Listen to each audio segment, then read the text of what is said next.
রাস্তার গাছগুলো সোজা থাকে, আল্লাহর নবী যেই দিক দিয়ে যায় সেই দিক দিয়ে গাছগুলো হেলে পড়ে। সূর্যের আলো আল্লাহর নবীর গায়ে লাগতে দেয় না। আল্লাহ নবী রাহমাতুল লিল আলামিন ডাক দিয়া বলে, গাছ এইভাবে আমার উপরে হেলে পড়তেছো কারণ কি?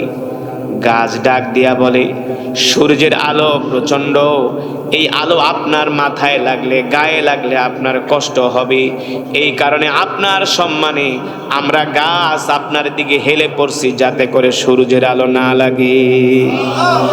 আল্লাহর নবী ডাক দিয়া বলে, গাছ আমাকে এত খেদমত করতেছো কারণ কি? গাছ ডাক দিয়া বলে, কেন করব না? আপনি শুধু মানুষের নবী না, আপনি আমাদেরও নবী। এই কারণেই তো কবি বলেছেন, সাতিশ শাজারু নাতাকাল হাজারু শাক্কাল কমারু বিইশারাতিহি। সুবহানাল্লাহ বলেন। যেই নবীকে গাছ চিনলো, মাছ চিনলো, পাথর চিনলো, যেই নবীর শাহাদাতের আঙ্গুলির ইশারায় আকাশের চাঁদ দ্বিখণ্ডিত হয়ে গেল, ঠিক কিনা বলেন? কিন্তু সেই নবীকে মানুষ চিনে না, মানুষ চিনতে চায় না, সেই নবীকে মানুষ ভালোবাসতে চায় না, ঠিক কিনা বলেন?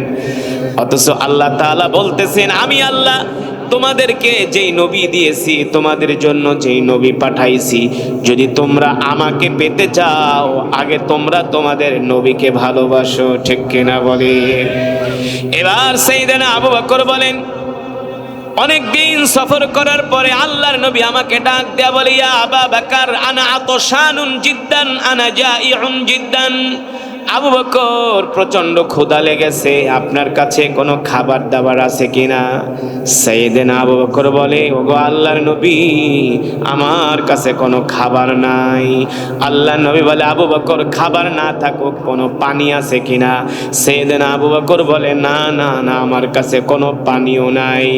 এই কথা শোনার পরে সাইয়েদনা আবু বকর বলে, আমি তো সেই আবু বকর যে আবু বকর আল্লাহর নবীর খেদমতে আমার যত সম্পদ ছিল সব সম্পদ আমি আল্লাহর নবীর কদমে হাজির করেছি, ঠিক কিনা বলে?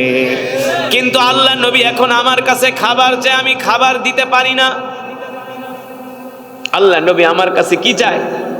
খাবার চায়, আমি খাবার দিতে পারি না। অথচ আমি তো সেই আবু বকর যে আল্লাহর নবী শুধু আমাকে বলছে, আবু বকর কি আছে সম্পদ নিয়ে আসেন। আমি আমার লবণের বাটিটা পর্যন্ত নিয়ে আল্লাহ রসুলের কদমে হাজির করছি। আমার সব সম্পদ আমি আল্লাহ রসুলের সামনে নিয়ে হাজির করছি যে আল্লাহ রসুল নেন, সব সম্পদের মালিক আপনি। কিন্তু আজকে রহমাতুল লিল আলামিন আমার কাছে খাবার চেয়ে আমি খাবার দিতে পারি না, পানি দিতে পারি না। সাইয়েদনা আবু বকর বলে, এই কষ্ট আমি সইতে পারি না। আল্লাহর নবী বুঝতে পারলেন খাবার নাই, পানি নাই, এই কারণে সাইয়েদনা আবু বকরের মন খারাপ। আল্লাহর নবী ডাক দিয়া বলে, আবু বকর, চিন্তা করবেন না, কষ্ট পাবেন না। দেখেন তো মরুভূমির মধ্যে কোনো ঘর বাড়ি দেখা যায় কিনা? সাইয়েদনা আবু বকর রাদিয়াল্লাহু তাআলা আনহু বলেন, এমন মরুভূমি, কোনো একটা মানুষ নাই, কোনো একটা জীব নাই, কোনো একটা জন্তু নাই, এখানে আবার ঘর বাড়ি কোত্থেকে আসবে? এখানে আবার ঘর বাড়ি কোত্থেকে আসবে? সাইয়েদনা আবু বকর বলে, গো আল্লাহর নবী, ঘর বাড়ি তো মরুভূমির মধ্যে দেখা যায় না। আল্লাহর নবী বলে, আবু বকর, যদি এই মরুভূমির মধ্যে একটা ঘর পাইতাম, একটা বাড়ি পাইতাম, ওই বাড়িতে যে আমরা কিছুক্ষণ বিশ্রাম নিতাম, কিছুক্ষণ আরাম করতাম। সূর্যের আলোটা যখন, আলোর তীব্রতা কমতো, সূর্যটা যখন হেলে পড়তো, গরম যখন কমতো, তখন আমরা আবার মদিনার দিকে যাত্রা শুরু করতাম। দেখেন আবু বকর, এই মরুভূমির মধ্যে যদি কোনো ঘর বাড়ি পাওয়া যায়, সেখানে যাইয়া আমরা তাদের কাছ থেকে মেহমানদারি গ্রহণ করব। এই কথা শোনার পরে সাইয়েদনা আবু বকর মনে মনে ভাবে, মরুভূমির মধ্যে কোনো ঘর নাই, বাড়ি নাই, ধুধু মরুভূমি, এই মরুভূমিতে আবার মানুষ আসবে কোত্থেকে? হঠাৎ করে সাইয়েদনা আবু বকরের মনের ভিতরে বারবার একটা কথা মনে পড়ছে যে আল্লাহ নবী তো রাহমাতুল লিল আলামিন, তিনি তার জবান দিয়া কোনো অনর্থক কথা বলে না। নিশ্চয়ই আল্লাহ নবী যখন বলছি এই মরুভূমির মধ্যে কোনো ঘর বাড়ি দেখা যায় কিনা, নিশ্চয় এই কথার মধ্যে কোনো রহস্য আছে। কি আছে? কোনো রহস্য আছে। আল্লাহর নবী তো তার জবান দিয়ে কোনোদিন, আমরা তো মনে হয় প্রতিদিন কম হইলো 100 ফাও কথা কই না, অনার্থক কথাবার্তা, যেই কথাবার্তার কোনো ভ্যালু নাই, যেই কথাবার্তা নিষ্প্রয়োজন। আল্লাহ নবী কখনো তার জবান দিয়ে অনর্থক কথাবার্তা বলে না। সাইয়েদনা আবু বকর বলে, যেহেতু আল্লাহর পয়গম্বর বলছে মরুভূমির মধ্যে কোনো ঘর বাড়ি দেখা যায় কিনা, নিশ্চয়ই এর মধ্যে কোনো কারণ আছে। সাইয়েদনা আবু বকর বলেন, আল্লাহি রব্বাল কাবা, আমি রবের কাবা, রবের কসম খায়া বলি, মাত্র 10 কদম পথ আগাইতে দেরি দেখি মরুভূমির মধ্যে একটা ঘর দেখা যায়। আরো আস্তে কোন সুবহানাল্লাহ। সাইয়েদনা আবু বকর রাদিয়াল্লাহু তাআলা আনহু বলেন, মাত্র 10 কদম পথ আগাইলাম, দেখলাম মরুভূমির মধ্যে একটা ঘর দেখা যায়। সাইয়েদনা আবু বকর বলে, আমি এত খুশি হইলাম। মানুষ মরুভূমির মধ্যে যদি উট হারা যায়, উট, একটা হারানো উট পেলে একজন মানুষ যতটা না খুশি হয়, তার চাইতে আমি আরো কোটি কোটি গুণ খুশি হয়ে গেলাম। আমার চেহারার মধ্যে এবার হাসি আর আনন্দ। এতক্ষণ ছিল মন খারাপ, কারণ সাহাবায়ে কেরাম তো আর আমাদের মতো নবীজিকে জিলাপি দিয়া ভালোবাসতো না। আমরা তো নবীজিরে জিলাপি দিয়া ভালোবাসি, বছরে 1-2 বার মিলাদ পড়ি আর আমাদের নবীর ভালোবাসা শেষ। সাহাবীরা তো এমন ছিলেন না, তারা নিজের কলিজা দিয়ে আল্লাহর নবীকে ভালোবাসতেন, ঠিক কিনা বলেন? আমরা তো অহরহ আল্লাহর নবীর সুন্নাত ছাইরা দেই, আমাদের কষ্ট লাগে না। কিন্তু সাহাবায়ে কেরামের জীবন চলে গেছে, কোনোদিন আল্লাহর নবীর একটা সুন্নাত ছেড়ে দেয় নাই। সাইয়েদনা আবু বকর রাদিয়াল্লাহু তাআলা আনহু বলেন, যখন মরুভূমির মধ্যে আমি একটা ঘর দেখলাম, আমি আর আনন্দ, এত আনন্দ, আমি আমার আনন্দ আর ধরে রাখতে পারলাম না। আল্লাহর নবীকে বললাম, ওগো আল্লাহর পয়গম্বর, উনজুর ইলাল আমাম, ওগো আল্লাহর নবী দেখেন, আপনি না একটু আগে ঘরের কথা বলছেন, আমি তো চিন্তায় পড়ে গেছিলাম, কিন্তু আপনার পবিত্র জবান দিয়া একটা ঘরের কথা বের হতে দেরি, আমাদের চোখের সামনে একটা ঘর দেখতে আমি দেরি করলাম না। সুবহানাল্লাহ বলেন। আল্লাহর রাসূল বলেন, আবু বকর চলেন, ওই বাড়িতে যাই আমরা মেহমানদারি গ্রহণ করব, ওই বাড়িতে যে আমরা মেহমানদারি গ্রহণ করব। সাইয়েদনা আবু বকর বলেন, আল্লাহর নবী আমার হাত ধরলেন, আর আমরা হেঁটে হেঁটে ওই বাড়ির সামনে যাচ্ছি। আমার কাছে মনে হলো বাড়িটা অনেক দূর, কিন্তু আল্লাহর নবী আমার হাত ধরার সাথে সাথে মনে হলো কয়েক সেকেন্ডের মধ্যে আমরা বাড়ির সামনে পৌঁছে গেলাম। এবার মরুভূমির মধ্যে একটা জীর্ণ শীর্ণ ঘর, খেজুর পাতার বেড়া, কোন রকম একটা দরজা। আল্লাহর নবী বলে, আবু বকর যান যান, ওই ঘরে যায় নক করেন, দরজার ভিতরে নক করেন। সাইয়েদনা আবু বকর বলে, আমি ঘরের দরজার সামনে যাই আর নক করলাম, ইফতাহিল বাব, ইফতাহিল বাব, এ ঘরের মালিক দরজা খোলো, দরজা খোলো। একবার, 2 বার, 3 বার ডাক দিচ্ছি, কোনো আওয়াজ নাই, কোনো সারা শব্দ নাই। 3 বারের সময় ঘর থেকে আওয়াজ আসে, মিন আইনা জিতা, তোমরা কোত্থেকে আসছো, কি তোমাদের পরিচয়? সাইয়েদনা আবু বকর বলেন, জিনা মিনাল মক্কা ইলাল মাদিনা, আমরা মক্কা থেকে 2 জন মানুষ আসছি, মদিনায় যাব। আমরা 2 জন মুসাফির, মক্কা থেকে আমাদেরকে নির্যাতন করে বের করে দিছে। আমরা মক্কা থেকে আসছি, মদিনায় যাব। ওই ঘর থেকে আওয়াজ আসে, তাহলে আমাদের বাড়িতে কেন আসছো? সাইয়েদনা আবু বকর বলে, শোনো, আমরা 2 জন পথিক, আমরা যেই খাবার দাবার নিয়ে আসছিলাম, আমাদের খাবার দাবার পানি শেষ হয়ে গেছে। যদি পারো তোমার ঘর থেকে আমাদের একটু খাবারের ব্যবস্থা করো। ঘর থেকে আওয়াজ আসে, নাহনু ফাকিরুন জিদ্দান, এ পথিক হয়তোবা তুমি আমার ঘর দেখে বুঝতে পারছো আমার কি অবস্থা। আমরা একেবারে নেহায়াত গরিব মানুষ, আমাদের ঘর ভাঙ্গাচোরা ঘর, এই ঘর দেখেই তো বুঝতে পারতেছো আমাদের কি অবস্থা। সাইয়েদনা আবু বকর বলে, বোন, যদি তোমার ঘরে কোনো খাবার না থাকে একটু পানি দাও। ঘর থেকে মহিলা কণ্ঠে মৃদু আওয়াজে বলতেছে, শোনো পথিক, তোমরা হয়তো বা আমাদের পরিচয় জানো না, আমার নাম হলো উম্মে মাবাদ, আমার স্বামীর নাম হলো আবু মাবাদ। আমার স্বামী ভেড়া বকরি চরানোর জন্য মরুভূমিতে চলে গেছে। যখন বিকালবেলা আসি, মরুভূমির কূপ থেকে পানি নিয়ে আসি, ওই পানিগুলো আমরা খাই।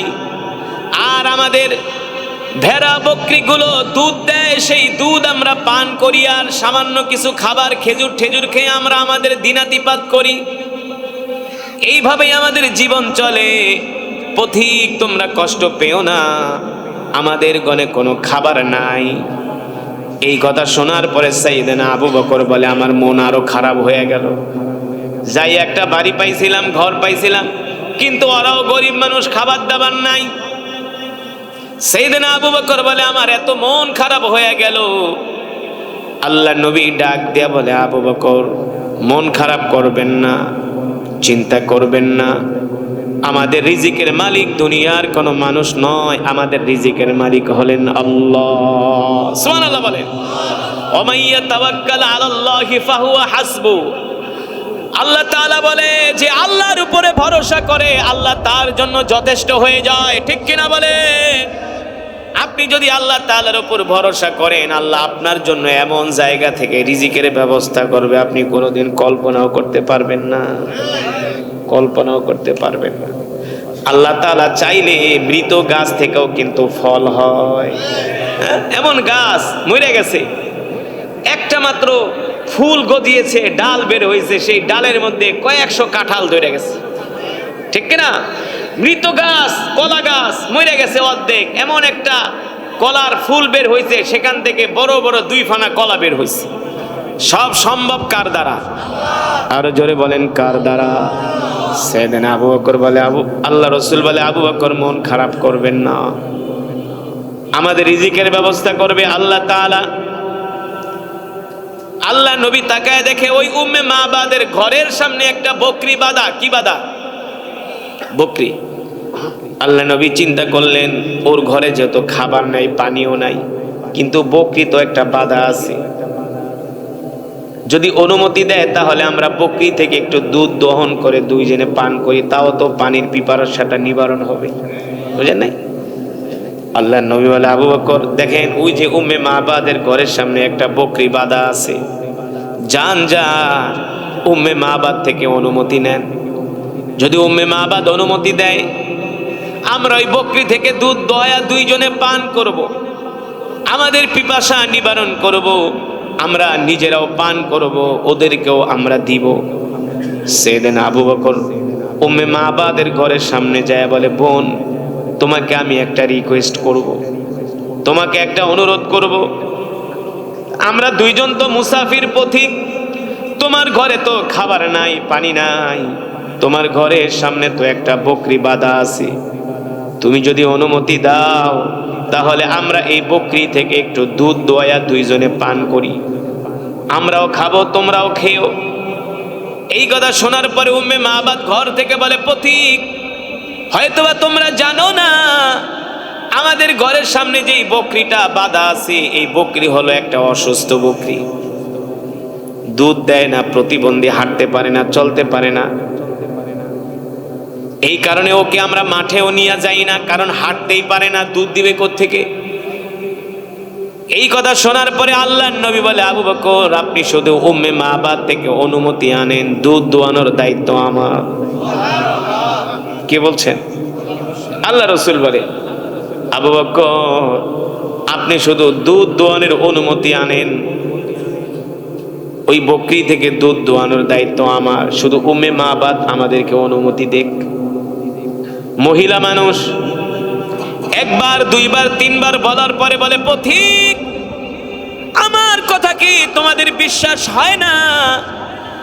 এই বকরি হলো অসুস্থ বকরি, হাঁটতে পারে না, চলতে পারে না, দুধ দেবে কোত্থেকে? আল্লাহর নবী শোনে আর মুস্কি মুস্কি হেসে আস্তে আস্তে মৃদু কণ্ঠে বলে, আবু বকর আপনি শুধু দুধ দোয়ানোর অনুমতিটা আনেন, দুধ দোয়ানোর দায়িত্ব আমার। সাইয়েদনা আবু বকর বলে, বোন রাগ করবা না, তুমি শুধু আমাদেরকে অনুমতি দাও।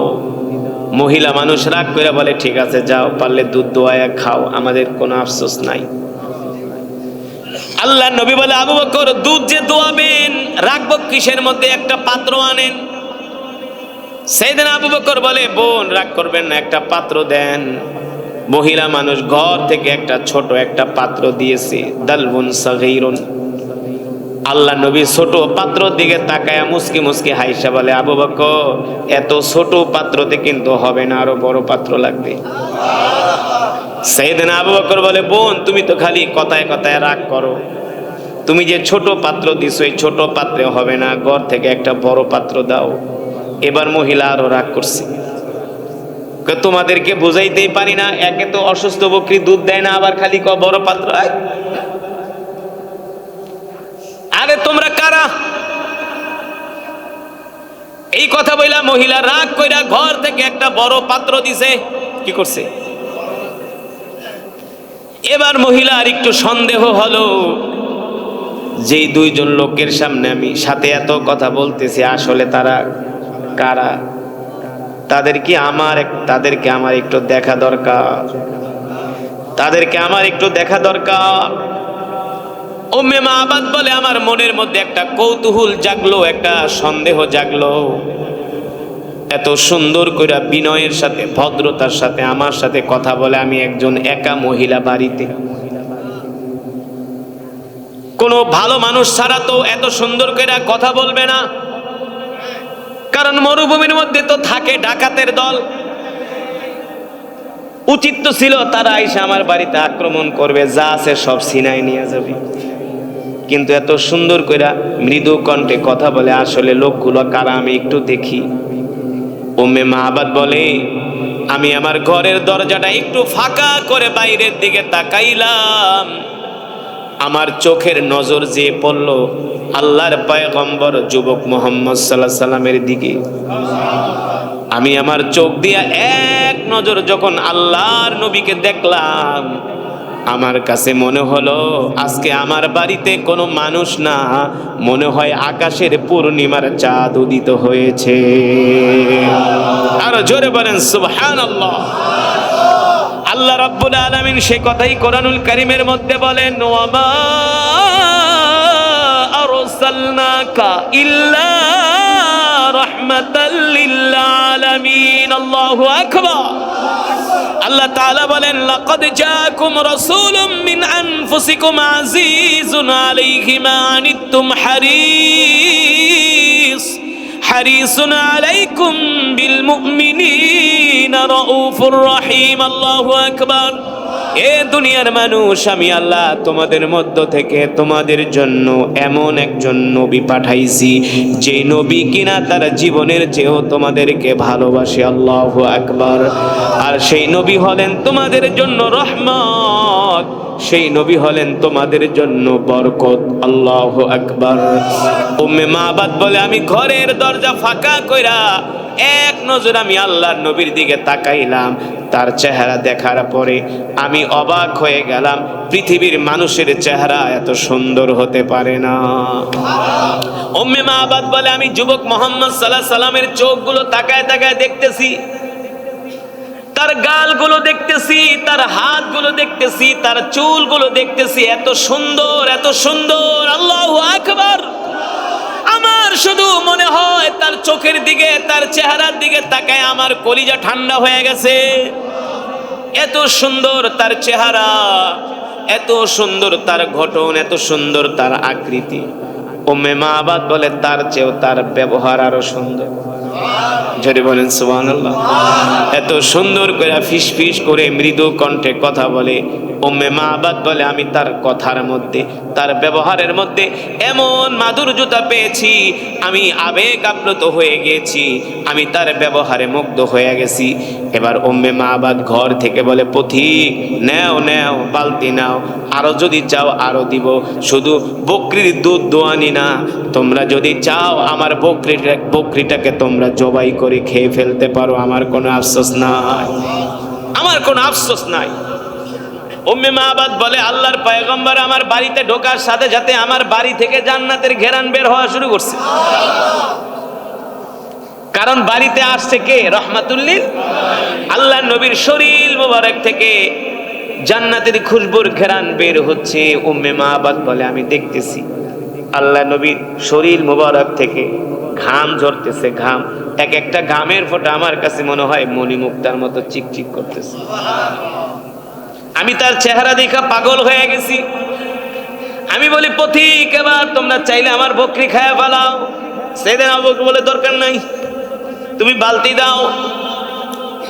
এবার রাহমাতুল লিল আলামিন বড় বালতি নিয়া অসুস্থ বকরির সামনে গেলেন। বকরি কিন্তু হাঁটতে পারে না, চলতেও পারে না, এক জায়গায় বসে থাকে। কিন্তু আল্লাহ নবীকে দেখার সাথে সাথে অসুস্থ বকরি এক লাফ দিয়া দাঁড়ায় গেছে। শুধু দাঁড়ায় নাই, বকরি আল্লাহ নবীকে সালাম দিতেছে, আসসালামু আলাইকা ইয়া রাসূলুল্লাহ। আল্লাহ নবী ডাক দিয়া বলে, বকরি সালাম দিলা, কারণ কি? বকরি বলে, কেন সালাম দিব না? আপনি কে মনে করছেন আপনাকে আমি চিনি নাই? আপনি শুধু মানুষের নবী না, আপনি আমাদেরও নবী। আমি কিন্তু আপনারে দেখা চিনে ফেলেছি, আপনি আমাদেরও নবী। এবার বকরি আল্লাহ নবীকে বলে, গো আল্লাহ নবী, আপনি তো আমার নবী, আমি তো আপনার উম্মত, আমি তো আপনার, যদি আমাকে অনুমতি দেন আপনার সাথে আমি কিছু কথা বলবো। আল্লাহ নবী বলে, বকরি তুমি না অসুস্থ ছিলা? বকরি বলে, আমি অসুস্থ ছিলাম, কিন্তু আপনার চেহারা দেখার সাথে সাথে আমি সুস্থ হয়ে গেছি। আল্লাহ নবী বলে, তাহলে আসো আমার কাছে। বকরি এক লাফ দিয়ে আল্লাহ নবীর কোলে উঠে গেছে। এবার বকরি তার মুখ নিয়ে আল্লাহ রসুলের কানের কাছে নিয়ে বকরি কথা বলতেছে, আর বকরির চোখ দিয়া ঝরঝর করে পানি পড়তেছে। বকরি বলে, গো আল্লাহ নবী, আপনি তো আমার নবী, আমার মনের দুঃখগুলো শুধু আপনার কাছেই বলা যায়। ও গো আল্লাহ নবী, আমি অসুস্থ, আমার মালিক আমাকে এই কারণে ঘাস খাওয়ায় না, খাবার দেয় না, মরুভূমিতে নিয়ে যায় না, আমি বার্ধক্যে পৌঁছে গেছি, দুধ দিতে পারি না, আমার সন্তান হয় না, এই কারণে আমার মালিক ততটা আমাকে ভালোবাসে না। আমার এই দুঃখ আপনি ছাড়া আমি আর কার কাছে বলবো? আল্লাহ নবী বলে, বকরি রে, তুই চিন্তা করবি না, তুই ছিলি অসুস্থ, আল্লাহ তোকে সুস্থ বানায় দিছে আমাকে দেখার পরে, আর মৃত্যুর আগ পর্যন্ত আল্লাহ তাআলা আর কোনোদিন তোকে অসুস্থ করবে না। উম্মে মাবাদ বলে, আমি দূর থেকে তাকায় তাকায় দেখতেছি ওই বকরিটা আল্লাহ রসুলের সাথে কথা বলতেছে, আল্লাহ রসুলের সাথে কথা বলতেছে, আর বকরির চোখ দিয়া পানি পড়ে। আল্লাহ নবী নিজের হাত মোবারক দিয়া বকরিকে আদর করে দিতেছে, তুই কষ্ট পাইস না, তুই আর কোনোদিন অসুস্থ হবি না। উম্মে মাবাদ বলে, আমি দেখতেছি আল্লাহর পয়গম্বর যুবক মুহাম্মদ সাল্লাল্লাহু আলাইহি সাল্লাম বকরির সাথে কথা বলতেছে। আল্লাহু আকবার। এবার আল্লাহ নবী বকরিকে ডাক দিয়ে বলে, এ বকরি, আমরা দুইজন ক্ষুধার্ত পিপাসার্ত মক্কা থেকে আসছি, মদিনায় যাব, যদি অনুমতি দাও তোমার থেকে আমরা একটু দুধ দহন করে আমরা দুইজনে পান করব। বকরি বলে, গো আল্লাহ নবী, নেন নেন, আমি তো অসুস্থ, এতদিন তো আমার থেকে কোনো দুধ বের হয় নাই। আল্লাহ নবী বলে, বকরি তুমি কোনো চিন্তা করবা না। এই কথা বলার পরে বকরি তার দুই পা দুই দিকে ছড়িয়ে দিছে। আল্লাহ নবী বিসমিল্লাহ বইলা বকরির স্তনের মধ্যে হাত দিছে, সাথে সাথে বকরির স্তনটা দুধে ভরপুর হয়ে গেছে। সাথে সাথে সাথে সাথে বকরির স্তনটা দুধে ভরপুর। এখন বকরি ডাক দিয়ে বলে, আল্লাহ রসুল, তাড়াতাড়ি করে আমার থেকে দুধ দোয়ান, আমি আর দুধের ভার সইতে পারি না, আমি আর দুধের ভার সইতে পারি না। এবার আল্লাহ নবী বিশ্ব নবী রহমাতুল লিল আলামিন বকরির থেকে নিজের হাত মোবারক দিয়া দুধ দোহাচ্ছে, দুধ বের করছে। উম্মে মাবাদ তাকায় তাকায় দেখতেছে, অসুস্থ বকরি হাঁটতে পারে না, তার থেকে দুধ বের হচ্ছে। দুধ দোয়াতে দোয়াতে বড় বালতি ভরে গেছে। উম্মে মাবাদ বলে, এমন দৃশ্য তো আমি কোনোদিন কল্পনাও করি নাই। এবার আল্লাহ রসুল দুধ এক বালতি দোয়ানোর পরে বলে, আবু বকর ইশরাব, পান করেন। সাইয়েদনা আবু বকর বলে, না আল্লাহ রসুল আপনি আগে পান করেন। বলে, না আপনি আগে। আমার নবী তো আর স্বার্থপর নবী না যে আগে খাবে। আমরা হলে করলাম নিজে বাঁচলে বাপের নাম, আগে আমারে দে। আল্লাহ রসুল বলেন, আবু বকর আপনি পান করেন। আল্লাহ রসুল নিজের হাত দিয়ে আসছেন, আবু বকরকে দুধ খাওয়াই দিলেন, দুধ পান করালেন। এবার আল্লাহ নবী নিজেও পান করলেন। বলেন, আবু বকর দেখেন এবার দুধের অবস্থা কি। সাইয়েদনা আবু বকর বলে, ওগো আল্লাহ রসুল, যেমন দুধ তেমন আছে, এক ফোঁটাও কমে নাই। যিনি তো সেই নবী যিনি এক পেয়ালা দুধ আসহাবে সুফা 400 সাহাবীকে খাওয়াইছে। এক পেয়ালা দুধ। সাইয়েদনা হযরত আলী রাদিয়াল্লাহু তাআলা আনহু, আলী দুধগুলা তুমি সবাইরে খাওয়াও। সাইয়েদনা আলী রাদিয়াল্লাহু তাআলা এক পেয়ালা দুধ হাদিয়া আসছে, সবাইরে পান করেছে। এক সিরিয়াল ধরে ডান দিক থেকে পান করাতে করাতে আল্লাহ রসুল পর্যন্ত আসছে। দুধ কয় পেয়ালা? এক পেয়ালা। খেয়েছে কতজন? 400 সাহাবী আসহাবে সুফা। তারা সবসময় আল্লাহ রসুলের দরবারে পড়ে থাকতেন। আল্লাহ রসুল বলে, আলী কি অবস্থা দুধের দেখেন তো। সাইয়েদনা আলী রাদিয়াল্লাহু তাআলা আনহু বলে, আল্লাহ রসুল আপনি তো রহমাতুল লিল আলামিন, আপনি তো বরকতের নবী। এক পেয়ালা দুধ আমি আলী আমার নিজের হাত দিয়া 400 মানুষকে খাওয়াইলাম। যেমন দুধ তেমন আছে, এক ফোঁটাও কমে না। সেই নবীর উম্মত আমরা মিয়া। আমাদের নবী তো রাহমাতুল লিল আলামিন। যেই নবী মৃত গাছের নিচে বসছে, সাথে সাথে মৃত গাছ জীবিত হয়ে গেছে। সেই গাছ এখনো পর্যন্ত আছে, নাই? জর্দানের সীমান্তবর্তী এলাকায় আল্লাহ রসুল তার চাচা আবু তালিবের সাথে ব্যবসা করার জন্য সিরিয়া যাচ্ছেন। আল্লাহ রসুল অসুস্থ হয়ে গেছেন। আবু তালেব বলে, মোহাম্মদ আমি তোমাকে কোথায় বিশ্রাম করাবো? বলে, একটা গাছের নিচে নিয়ে বসান। বলে, সব গাছ তো মৃত, কোনো গাছই নেই, একটা গাছ আছে মৃত, উড়ি পোকায় খেয়ে ফেলেছে। আল্লাহ রসুল বলে, চাচা আপনি আমায় কই গাছের নিচে নিয়ে বসান। আবু তালেব নিয়ে আল্লাহ রসুলকে মৃত গাছের নিচে বসাইছে। সাথে সাথে গাছ জীবিত হয়ে ডালপালা গজায় ফেলছে। সেই গাছ এখন পর্যন্ত আছে। আল্লাহ রসুল সাহাবীদেরকে নিয়ে যুদ্ধ করার জন্য বদরের প্রান্তরে গেছে। দেখে বদরের প্রান্তরে কোনো পানির ব্যবস্থা নাই, একটা পানির কূপ পেয়েছে। সেই পানির কূপের পানি হলো লবণাক্ত, তিতা। মদিনা থেকে বদরের সুহাদায়ে বদরের প্রান্তর হলো 80 কিলোমিটার। তো মদিনা থেকে তো আর পানি আইনা খাওয়া সম্ভব না। সম্ভব?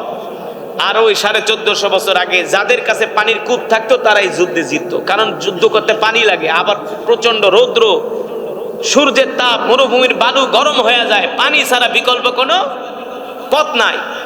একটা পানির কূপ পাওয়া গেল। সাহাবীরা মুখে দিয়ে দেখে লবণ, তিতা, মুখে দেওয়া যায় না। আল্লাহ রসুলের কাছে আয়েশা বলেন, আল্লাহ রসুল একটা পানির কূপ পাইছি। কোথায় পেয়েছো? বলে, একটু সামনে। তো পানি নিয়ে আসো। বলে, পানি জানো, পানি তো তিতা, লবণাক্ত। আল্লাহ রসুল বলে, চলো আমাকে সাথে নিয়ে। আল্লাহ রসুল রাহমাতুল লিল আলামিন পানির কূপের পাশে দাঁড়ায়া তার পবিত্র জবান থেকে 2 ফোঁটা থুতু পানির কূপের ভিতরে রাখার সাথে সাথে লবণাক্ত পানি মিষ্টি হয়ে গেছে। সেই কূপের নাম হলো বীরে শেফা। এখনো সেই কূপটা বদরে আছে, কিয়ামত পর্যন্ত থাকবে। সিরাতের কিতাবের মধ্যে আসছে, মক্কা থেকে 2 কিলোমিটার দূরে যায় আল্লাহর নবী বাইতুল্লাহর দিকে তাকায় আছে, আর চোখের পানিতে আল্লাহর নবীর দাড়ি মোবারক ভিজে টপ টপ করে পানি পড়তেছে। আর আল্লাহর নবী বাইতুল্লাহর দিকে তাকায় বলে, এ বাইতুল্লাহ রে, আমার ইচ্ছা ছিল আমি থাকবো, তোমার খেদমত করব, কিন্তু মক্কার কাফেররা আমাকে মক্কায় থাকতে দিল না। মক্কার কাফেররা শেষ পর্যন্ত আমাকে মক্কা থেকে বের করে দিল। এই আল্লাহর নবীর আর্তনাদ, আল্লাহর নবীর কান্না শুনে আল্লাহ তাআলা সহ্য করতে পারলেন না। জিবরাইলকে পাঠিয়ে দিলেন, জিবরাইল যাও যাও, জমিনে যাও, আমার হাবিবকে যায়া সান্ত্বনা দাও। আমার হাবিব আমার কোরআন পড়ার কারণে, কোরআনের দাওয়াত দেওয়ার কারণে, কোরআনের বয়ান করার কারণে মক্কার কাফেররা আমার নবীকে মক্কা থেকে বের করে দিছে। আমার নবীকে যাইয়া সুসংবাদ দিয়া দাও, ওগো আল্লাহর পয়গম্বর, আপনি এখন মক্কা থেকে মদিনায় যাচ্ছেন, আপনি আর সাথে আবু বকর, আপনি আর সাথে দুইজন। বেশি দিন আর সেই দূরে নয়, আল্লাহ তাআলা আপনার জন্য সুসংবাদ দিয়ে দিছে, আপনি আর কিছুদিন পরে দুইজন না 10,000 সাহাবী নিয়ে আপনি মক্কা বিজয় করবেন। 10,000 সাহাবী নিয়ে মক্কা বিজয় করবেন। আল্লাহর নবী যখন মক্কায় কোরআন পড়তেন, মক্কার কাফেররা বাইতুল্লাহ পর্যন্ত আল্লাহর নবীকে ঢুকতে দেয় নাই। বাইতুল্লাহর চাবি পর্যন্ত মক্কার কাফেররা দেয় নাই আল্লাহর নবীকে। চিন্তা করা যায়? আল্লাহর নবীকে কোরআন পর্যন্ত পড়তে দিত না মক্কার কাফেররা, থুতু মারতো। নাউজুবিল্লাহ বলেন। বলতো মুহাম্মদ হুয়া মাজনুন, হুয়া কাহিন, হুয়া সাইন। মোহাম্মদ হলো কবি, মোহাম্মদ হলো জাদুকর, মোহাম্মদ হলো গণক। বলেন নাউজুবিল্লাহ। আল্লাহ রাব্বুল আলামিন বলেন, নবী আপনি মক্কার কাফেরদের কথায় কান দিবেন না। আপনি গণকও না, আপনি জাদুকরও না, আপনি কবিও না, আপনি হলেন নবী। জোরে বলেন সুবহানাল্লাহ। আপনি হলেন ওয়ামা আরসালনাকা ইল্লা রাহমাতাল লিল আলামিন। আপনি হলেন রাহমাতুল লিল আলামিন। আল্লাহর নবী মক্কার কাফেরদের কাছে চাবি চাইলে, এই মক্কা থেকে তো চলে যাবো, একটু চাবিটা দাও না, একটু বাইতুল্লাহ ঢুকি। বলে মুহাম্মদ আনতা ফকির, তুমি গরিব, তোমাকে মক্কার চাবি দেওয়া হবে না। নাউজুবিল্লাহ। তোমাকে বাইতুল্লাহর চাবি দেওয়া হবে না। আল্লাহ নবীকে এমন ভাবে অপমান করলেন। সাথে সাইয়েদনা ওমর কে? ওমর কে? যাকে বলা হয় মেজাজে ওহী, যার সিদ্ধান্ত অনুযায়ী আল্লাহ তাআলা কোরআনুল কারীমের 21 জায়গায় আয়াত নাজিল করছে। কয় জায়গায়? সেই ওমর আল্লাহর নবীর পাশে দাঁড়ানো। ওমর খাত থেকে তরবারি বের করছে। আল্লাহ নবী আপনি কি আমাকে চিনেন না? আমি তো খাত্তাবের ছেলে ওমর। মক্কার যারা আপনাকে আজকে বাইতুল্লাহর চাবি দিতে চায় না, আপনি শুধু আমাকে অর্ডার দেন, এক মুহূর্তের ভিতরে ওদের গর্দান আমি উড়ায় দিব। ওমর বলে শুধু অর্ডার দেন, দেখেন কিভাবে সাইজ করি।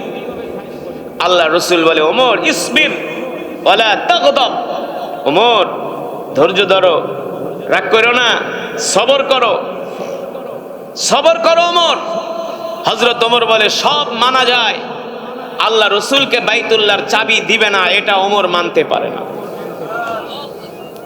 আল্লাহ নবী মন খারাপ করে বসে আছে। সাইয়েদনা আবু বকরের মতো সাহাবীর মন খারাপ। আল্লাহ নবী ডাক দিয়া বলে, সাহাবীরা শোনো শোনো, তোমাদেরকে আমি একটা সুসংবাদ দিতেছি। আজকে যারা আমাদেরকে বাইতুল্লাহর চাবি দেয় না, ওদেরকে বলে দিও আর কিছুদিন পরে শুধু বাইতুল্লাহর চাবি না, আল্লাহ তাআলা পুরা মক্কার ক্ষমতা আমার হাতে তুলে দিবে। পুরা মক্কার ক্ষমতা আমার হাতে তুলে দিবে। এই কথা শোনার পরে সাইয়েদনা আবু বকর এক দৌড় মারছে। আবু জেহেলের বাড়িতে যায় বলে, তাআলা ইয়া আবা জেহেল উখরুজ মিনাল বাইত, ঘর থেকে বের হ, বের হ। আবু জেহেল বলে, আবু বকর আপনার মতো একটা নরম মানুষ এত গরম হইলেন কেন? নরম মানুষ এত গরম হইলেন কেন? আপনি তো গরম হওয়ার মানুষ না, আমরা তো আপনাকে চিনি, আপনি তো নরম স্বভাবের মানুষ। কিন্তু যারা মুমিন, যারা ইমানদার, তারা ঠিকই নরম, কিন্তু ইসলামের বিরুদ্ধে আল্লাহর নবীকে গালি দিলে তখন আর তারা নরম থাকতে পারে না। সব জায়গায় নরম খাটে না, ঠিক কিনা বলেন? যখন যেমন তখন তেমন, যে যেমন তার সাথে তেমন, ঠিক কিনা বলেন? কুকুরকে আপনি যতই কুকুরের লেজের ভিতরে 1 নাম্বার বাগাবাড়ির ঘি মাখেন না কেন, কুকুরের লেজ কিন্তু সোজা হয় না। এই কারণে মাঝে মাঝে কুকুররে যদি গজারে দিয়া 2টা মারেন, দেখবেন লেজ সোজা করে দৌড় মারে, ঠিক কিনা বলেন? মক্কার কাফেররা ছিল এই স্বভাবের। সাইয়েদনা আবু বকর বলে, আবু জেহেল আল্লাহর নবীকে চাবি দেস নাই, কিন্তু তুই শুনে রাখ তোর সময় আর বেশি দিন নাই। সুবহানাল্লাহ বলেন। আবু জেহেলকে আবু বকর এমনি বলতেছেন, কি শুনেছেন মুহাম্মদের কাছে? মুহাম্মদে নতুন নতুন কথা বলে আর সেগুলা শুনলেন না লাফান। সাইয়েদনা আবু বকর বলে, এ আবু জেহেল শোন রে, আল্লাহর নবী বলছে তোর সময় আর বেশি দিন নাই। এই কথা শোনার পরে আবু জেহেলের প্যালপিটেশন শুরু হয়ে গেছে, কারণ আবু জেহেল জানে মুহাম্মদ হলো সত্য নবী। সে যা বলে তা অক্ষরে অক্ষরে হয়ে যায়, ঠিক কিনা বলে? সূর্যের আলো মিথ্যা হতে পারে, চন্দ্রের আলো মিথ্যা হতে পারে, মুহাম্মদের কথা কোনোদিন মিথ্যা হতে পারে? মুহাম্মদের কথা কোনোদিন মিথ্যা হতে পারে? সাইয়েদনা আবু বকর বলে, আবু জেহেল শোন, তোর সাঙ্গ পাঙ্গ যারা আছে ওদেরকে বইলা দিস, আর কিছুদিন পরে আমরা মক্কার ক্ষমতা আমাদের হাতে চলে আসবে। জোরে বলেন সুবহানাল্লাহ। এই কথা বলে সাইয়েদনা আবু বকর চলে গেলেন। আবু জেহেল তো শঙ্কিত, ভীত সন্ত্রস্ত হয়ে গেছে সাইয়েদনা আবু বকরের কথা শুনে। আবু জেহেল সবার কাছে বলে, আর শোনো শোনো, মুহাম্মদ ভবিষ্যৎবাণী কইরা গেছে আমার সময় আর বেশি দিন নাই। কারণ আল্লাহ নবী যেটা বলছে সেটা তো সত্য। ইসলামের প্রথম যুদ্ধেই যায় কিন্তু আবু জেহেল শেষ। ইসলামের প্রথম যুদ্ধ বদর যুদ্ধে কিন্তু আবু জেহেলের খেলা ফাইনাল, জানেন না? বদর যুদ্ধে আবু জেহেল শেষ, তাও আবু জেহেলকে মারছে কারা? ছোট ছোট দুইটা বাচ্চা, মাআজ আর মুআজ, দুইজন মারছে। আল্লাহু আকবার। এবার আল্লাহ নবী, বিশ্ব নবী রাহমাতুল লিল আলামিন, ওই যে সাইয়েদনা আবু বকরকে নিয়ে মক্কা থেকে মদিনার দিকে রওনা করলেন। মক্কা থেকে মদিনার দূরত্ব হলো প্রায় 450, বর্তমানে 550 কিলোমিটার। কিন্তু সেই 1450 বছর আগে তো 550 কিলোমিটার ছিল না, কম হলেও 1500 কিলোমিটার। কারণ 1450 বছর আগে তো মক্কার আধুনিক রাস্তাঘাট ছিল না, ছিল তখন ছিল মরুভূমির রাস্তা, পাহাড়ি রাস্তা, আঁকাবাঁকা পথ। সাথে সামান্য কিছু খাবার নিয়ে সাইয়েদনা আবু বকর সহ আল্লাহর নবী সহ রওনা দিয়েছেন মদিনার দিকে। হাঁটতেছে হাঁটতেছে, যাত্রা করতেছে। সাইয়েদনা আবু বকর বলে, কয়েকদিন যাত্রা করার পরে, সফর করার পরে আমার সাথে যে খাবার দাবার ছিল সব খাবার দাবার গুলো শেষ হয়ে গেছে। আল্লাহ নবী ক্লান্ত হয়ে গেছেন, পরিশ্রান্ত হয়ে গেছেন। মরুভূমির রাস্তা দিয়ে আল্লাহর নবী হাঁটে, তার পা চলে না, এতটা ক্লান্ত হয়ে গেছেন আল্লাহর নবী। প্রচন্ড সূর্যের আলো, সূর্যের তাপ, আর সূর্যের তাপ পেলে মরুভূমির বালুগুলো গরম হয়ে যায়। মরুভূমির বালুগুলো যা গরম হয় তার চাইতে আরো পাথরগুলো বেশি গরম হয়ে যায়। কারণ গরম তাপ পেলে কিন্তু পাথর বেশি সব গরম হয়ে যায়। সাইয়েদনা আবু বকর বলে, আমি দেখছি আল্লাহর নবী মরুভূমির মধ্যে দিয়া পাথরের উপর দিয়া হাঁটতেছে। এক একটা শক্ত পাথরের উপরে আল্লাহর নবী পাড়া দেয়। আল্লাহর নবী তার কদম শক্ত পাথরের উপরে রাখার সাথে সাথে শক্ত পাথরটা তুলার মতো নরম হইয়া নিচের দিকে ডেবে যায়।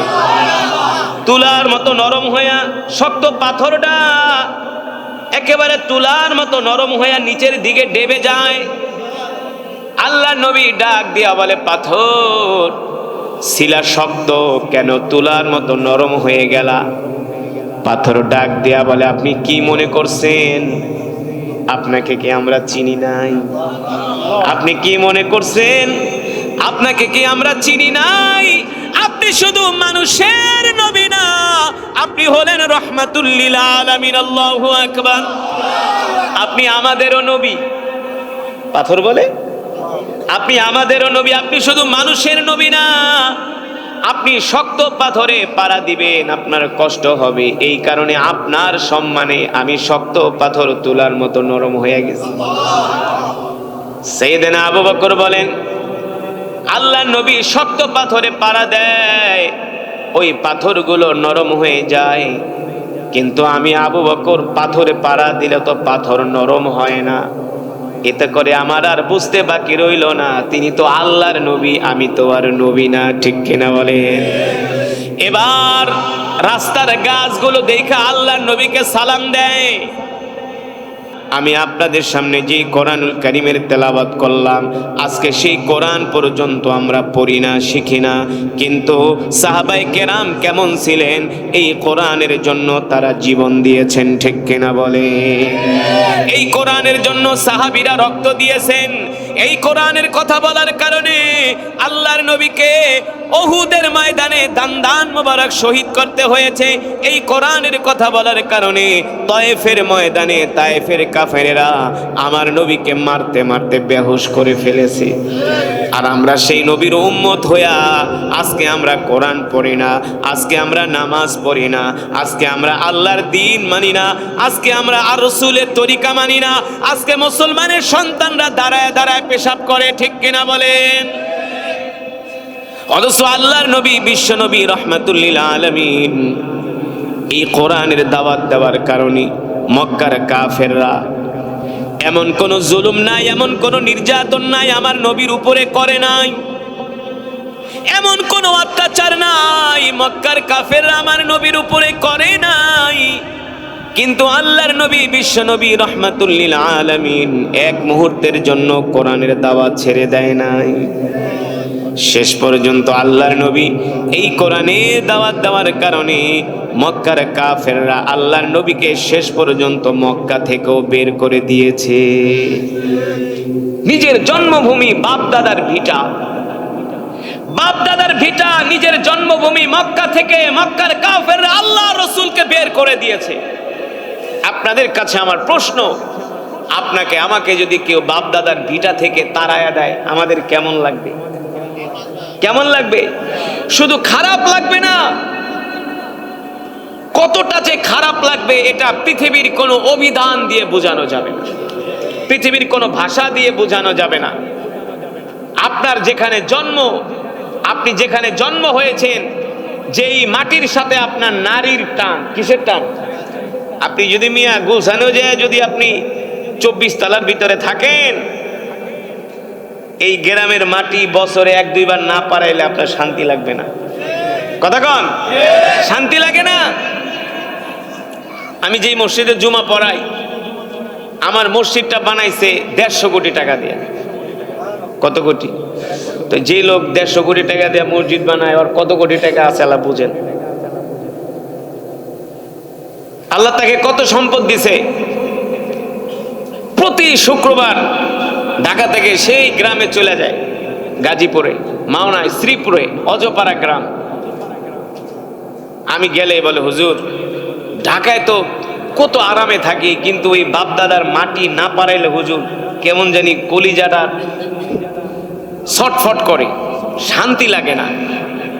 বলে, হুজুর এই মাটির ঘ্রাণ, এই গাছের ঘ্রাণ, এই মাটিতে খালি পায়ে হাঁটতে কত যে একটা শান্তি, এই শান্তি পৃথিবীর কোথাও পাওয়া যায় না।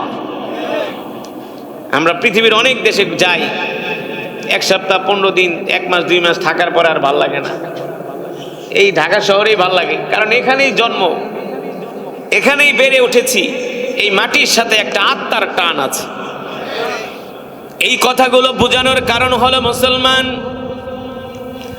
আল্লাহর নবী, বিশ্ব নবী রাহমাতুল লিল আলামিন যে মক্কার মাটিতে তার জন্ম, যে মক্কার মাটিতে তার শৈশব কেটেছে, কৈশোর কেটেছে, সেই মক্কার মাটি থেকে মক্কার কাফেররা আল্লাহর নবীকে আলটিমেটাম দিয়ে দিছে, মুহাম্মদ তুমি আর মক্কায় থাকতে পারবা না, তোমাকে আমরা আর মক্কায় থাকতে দিব না। রাহমাতুল লিল আলামিন বলে, এ মক্কার কাফেররা, আমার কি অপরাধ? তোমরা কেন আমাকে আমার বাপ দাদার ভিটা থেকে খেদায় দিবা? বলে, একটাই অপরাধ, তুমি কেন কোরআনের কথা বলো, তুমি কেন কোরআন পড়ো, মানুষদেরকে কোরআন শোনাও, তোমার কোরআন তেলাওয়াত শুনে তো আমার মক্কার যুবকরা কালেমা পড়ে দিন দিন মুসলমান হয়ে যাচ্ছে। অথচ মক্কার যুবকরা ছিল কাফের, কি ছিল? কিন্তু এখন মুসলমান যুবকদের মাঝে কোরআন পড়লেও কোনো অনুভূতি নাই, ঠিক কিনা বলেন? এই কারণে আমি বলি, এই সমাজের মধ্যে কিছু মুসলমান আছে, ওরা আবু জেহেলের চেয়েও নিকৃষ্ট। আবু জেহেল কাফের হইয়াও কোরআন শুনতে আসতো, কিন্তু মুসলমানের সন্তান হইয়াও কোরআন শুনতে আসে না। ঠিক কিনা বলেন? আল্লাহ রাব্বুল আলামিন জিব্রাইলকে পাঠায় দিলেন, আর জিব্রাইল এসে বললেন, ওগো আল্লাহর পয়গম্বর, আপনি তো মক্কায় থাকার জন্য অনেক চেষ্টা করছেন, অনেক পথই অবলম্বন করছেন। মক্কার কাফেররা দিন দিন আপনার উপরে অত্যাচার, নির্যাতন, জুলুমের সীমা বাড়িয়ে দিচ্ছে। এই মুহূর্তে আল্লাহ তাআলার নির্দেশ হলো, আপনি আর মক্কায় থাকবেন না, আপনি কিছু দিনের জন্য মক্কা ছেড়ে মদিনায় চলে যান। আল্লাহ তাআলা আপনাকে নির্দেশ দিয়েছে, আপনি আর মক্কায় থাকবেন না, কিছু দিনের জন্য আপনি মক্কা ছেড়ে মদিনায় চলে যান।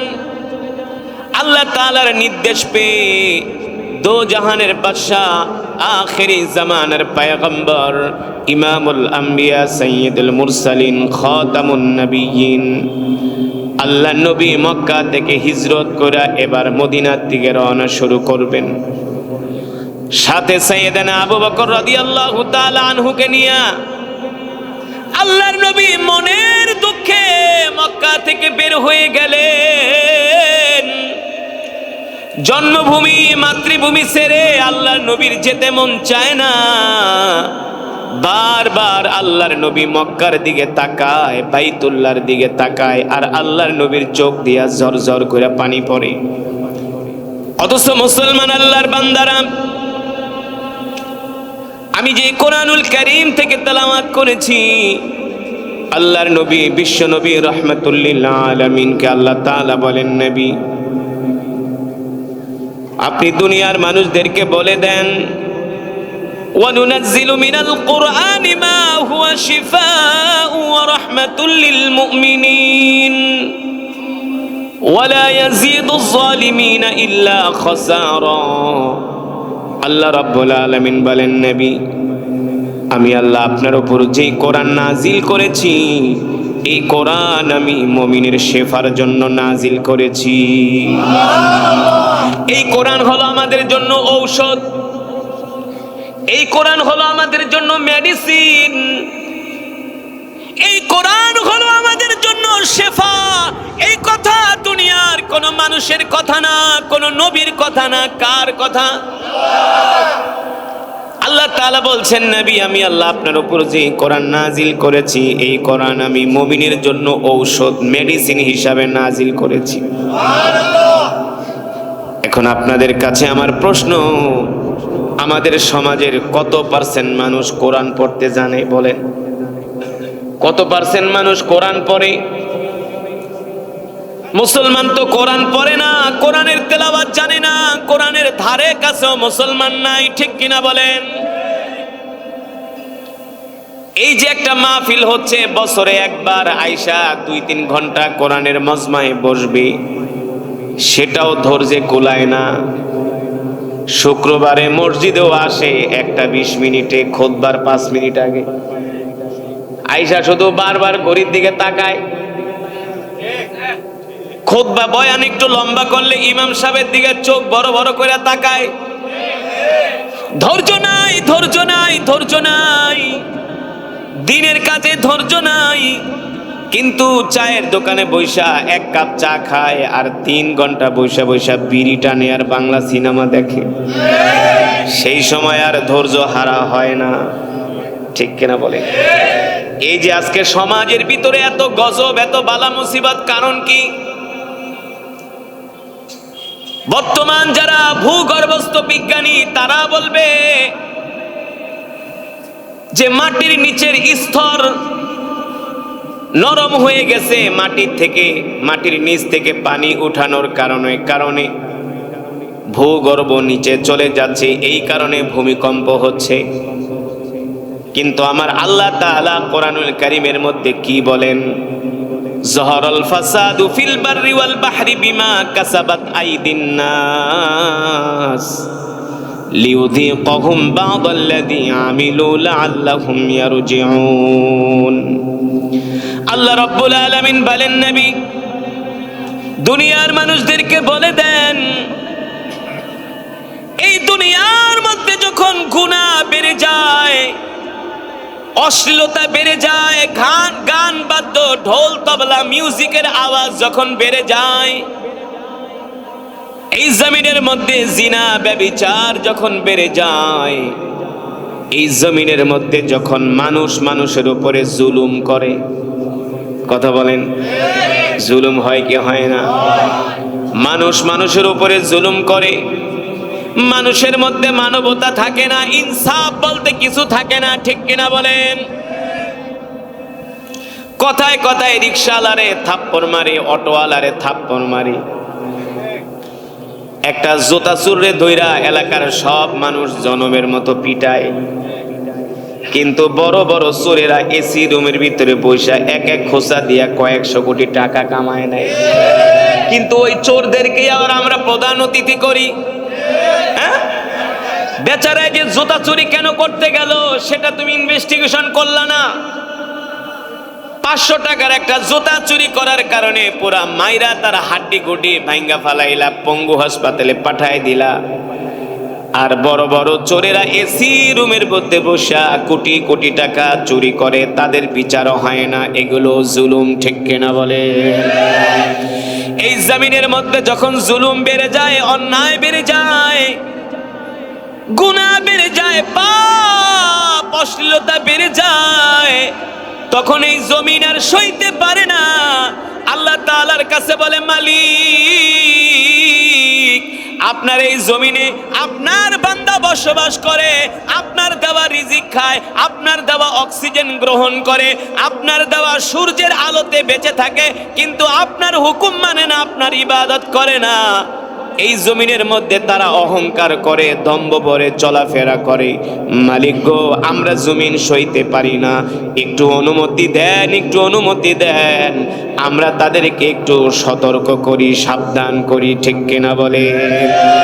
এই যে ভূমিকম্প গুলো হচ্ছে, এগুলো হচ্ছে আমাদের গুনার কারণে, নাফরমানির কারণে, ঠিক কিনা বলেন? যদি প্রত্যেকটা মুসলমান 5 ওয়াক্ত নামাজ পড়তো, সকাল সন্ধ্যা আল্লাহর জিকির করত, কোরআনের তেলাওয়াত করত, এই ভূমিকম্প হতো না, আযাব গজব আসতো না, বালা মুসিবত আসতো না। কিন্তু আজকে আমরা দিন থেকে, ইসলাম থেকে দূরে সরে গেছি। আজকে আমরা দিন মানি না, ইসলাম মানি না, আল্লাহর হুকুম মানি না, আল্লাহর বিধান মানি না। শুধু এখানে শেষ নয়, আল্লাহ তাআলার প্রিয় বান্দারা, আমি এমন একটি সূরা তেলাওয়াত করেছি, আল্লাহ রাসূল বলছেন এই সূরা যদি কেউ 3 বার তেলাওয়াত করে, আল্লাহ তাআলা তার আমল নামায় পূর্ণ 1 খতম কোরআনুল কারীমের সওয়াব দান করে। এই মজমায় যারা উপস্থিত হয়েছেন তারা এক একজন এক এক খতম করে কোরআনুল কারীমের সওয়াব পেয়েছেন। খুশি নাকি বেজার? বলি আলহামদুলিল্লাহ। আল্লাহ তাআলার প্রিয় বান্দারা, আমরা আল্লাহ তাআলার কাছে দোয়া করি এই খতমে কোরআনের সওয়াব আল্লাহ তাআলা আমাদের মা বাবা, দাদা দাদি, নানা নানি, আত্মীয় স্বজনের কবরে পৌঁছে দিক। আল্লাহ তাআলার প্রিয় বান্দারা, আপনারাই বলেন, যে কোরআনুল হাকিম আমি তেলাওয়াত করেছি, এই কোরআন তেলাওয়াত শোনার পরে কোনো মুসলমান কি ঘরে থাকতে পারে? পারে? যার অন্তরে বিন্দু পরিমাণ ঈমান আছে, ঈমানের পাওয়ার আছে, এই কোরআন তেলাওয়াত শোনার পরে কোনো মুসলমানের ঘরে থাকার কথা না। এই কোরআন তেলাওয়াত শোনার পরে তার ঈমান তাকে কোরআনের মজমায় নিয়ে আসবে, ঠিক কিনা বলেন? আরে আবু জেহেল তো কোরআন তেলাওয়াতের আওয়াজ শুনে ঘরে থাকতে পারে নাই। রাত 3টা বাজে আবু জেহেল 2টা কম্বল পেঁচিয়ে আল্লাহর নবীর জবানে কোরআন শোনার জন্য আবু জেহেল বাইতুল্লাহ চলে গেছে। কয়টায়? রাত 3টায়। আর আপনারা আসছেন কয়টায়? কেবল 10টা বাজে, কেবল 10টা বাজে।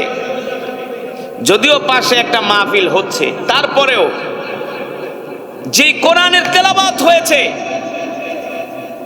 মুসলমানের অন্তরে যদি কোরআনের মহব্বত থাকতো, এই কোরআন তেলাওয়াত শোনার পরে খাওয়া দাওয়া গল্প সব বাদ দিয়া কোরআনের মজমায় চলে আসতো, ঠিক কিনা বলেন? কিন্তু আসবে কিভাবে? ইমানের তো পাওয়ার নাই। আর ইমানের পাওয়ার থাকবে কিভাবে? সারাদিন কয় মিথ্যা কথা, টানে বিড়ি, টানে সিগারেট, খায় গাঁজা, খায় সুদ, খায় ঘুষ, পড়ে না নামাজ। নামাজের জন্য ডাকলে কয় তোমার নামাজ তুমি পড়ো, আমার ইমান তোমার চেয়ে মজবুত আছে। হ্যাঁ, কথা বলেন। শুক্রবারে জুমার নামাজটাও পড়ে না, নাই আপনাদের এলাকায়? নাই, শুক্রবারে জুমার নামাজটাও পড়ে না। আহ, আফসোস। এইদিকে জুমার বয়ান হয় আর সে ঘরের ভিতরে বসে বসে বারান্দায় বয়া বয়া সিগারেট টানে, পায়ের উপর পা তুইলা। মিয়া, সুবহানাল্লাহ, আলহামদুলিল্লাহ, যত বেশি বলবেন তত ঈমান মজবুত হবে, তত আল্লাহ তাআলা রিজিক বাড়িয়ে দিবে, ঈমানের নূর পয়দা হবে। কারণ সুবহানাল্লাহ, আলহামদুলিল্লাহ এগুলো মুমিন ছাড়া কারো জবান দিয়ে এই কথা বের হয় না। কোন পাপিষ্ঠ, মিথ্যাবাদী, সুদখোর, ঘুষখোর ওগো মুখ দিয়া কোনোদিন দেখবে না সুবহানাল্লাহ আলহামদুলিল্লাহ বের হয় না। এত সোজা না, এগুলো আল্লাহর প্রশংসা, ঠিক কিনা বলে? আল্লাহর প্রশংসা কারা করে? যারা আল্লাহকে ভালোবাসে। বলেন আল্লাহু আকবার। বয়ান কি চলবে না শেষ করে দেব? হ্যাঁ, বসেন, অল্প সময়, আর বেশি সময় নিব না, মোনাজাত হয়ে যাবে অল্প কিছুক্ষণের মধ্যে। কিন্তু যে বয়ান হচ্ছে মন দিয়ে শুনতে হবে। রাজি আছেন? আল্লাহ তাআলা সকলকে কবুল করুন। সেই নবীর উম্মত আমরা, সেই রাহমাতুল লিল আলামিন, যাকে সৃষ্টি না করলে আল্লাহ তাআলা तमाम পৃথিবী কুল কায়নাত কিছুই সৃষ্টি করতেন না, সেই পয়গম্বরের উম্মত আমরা। আজকে আমরা সেই নবীর উম্মত হইয়া আমরা নবীর সুন্নত মানি না, আমরা সেই নবীর উম্মত হইয়া আজকে আমরা নামাজ পড়ি না, সেই নবীর উম্মত হইয়া নবীর আখলাক চরিত্র আমাদের মাঝে নাই। কথায় কথায় আজকে আমরা মুসলমানরা মিথ্যা কথা বলি, মানুষকে ঠকাই, মানুষের সাথে ধোঁকাবাজি করি, মানুষের হক নষ্ট করি, ঠিক কিনা বলেন? আর কথা বলার সময় মনে হয় ফেরেশতা, কথা বলার সময় কি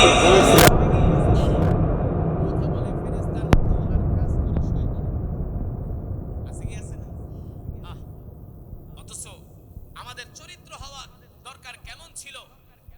আল্লাহ রাসূল রাহমাতুল লিল আলামিন কোনদিন তিনি মানুষকে ঠকান নাই, মানুষের সাথে মিথ্যা কথা বলেন নাই, মানুষের হক নষ্ট করেন নাই, কখনো মানুষকে আঘাত দিয়ে কথা বলেন নাই। আল্লাহ রাসূল তার সাহাবীরা কোনদিন নামাজ ছেড়ে দেয় নাই, সাহাবীরাও আল্লাহ রাসূলের সুন্নাত ছেড়ে দেয় নাই। এই কারণেই তো তারা জান্নাতি, এই কারণেই তারা জান্নাতি। তো আল্লাহ রাসূল বলছেন যে এই দুনিয়ার জমিনে আমার যে উম্মতগুলো আমার সুন্নাত পালন করবে, আমার সুন্নাত জিন্দা করবে, আমার সুন্নাতকে ভালোবাসবে, মান আহাব্বা সুন্নতি ফাকাদ আহাব্বানি ওয়া মান আহাব্বানি কানা মাই ফিল জান্নাহ। আল্লাহ নবী বলেন যে আমার সুন্নতকে জিন্দা করবে, ভালোবাসবে, আমি নবী তার হাত ধরে ধরে আল্লাহর জান্নাতে পৌঁছে দিব। আল্লাহ রাসূলের সুন্নাত কি? আফসুস সালাম, এক মুসলমান আর এক মুসলমানকে সালাম দিবে, ওয়া আতঈমুত তাআম, ক্ষুধার্তদেরকে খাওয়াবে, লিনুল কালাম, মানুষের সাথে নরম ভাষায় কথা বলবে, মানুষকে কষ্ট দিয়া কথা। এখন তো আমাদের একটু টাকা পয়সা হইলে আমরা মানুষকে মনে করি, একটু ক্ষমতা পাইলে মানুষকে মানুষই মনে করি না। না না, আপনার হাতে ধরি, পায়ে পড়ি, আপনার অর্থ, আপনার বিত্ত, আপনার ক্ষমতা, আপনার প্রভাব, এগুলো সব জমিনের উপরে থেকে যাবে, কবরে কিন্তু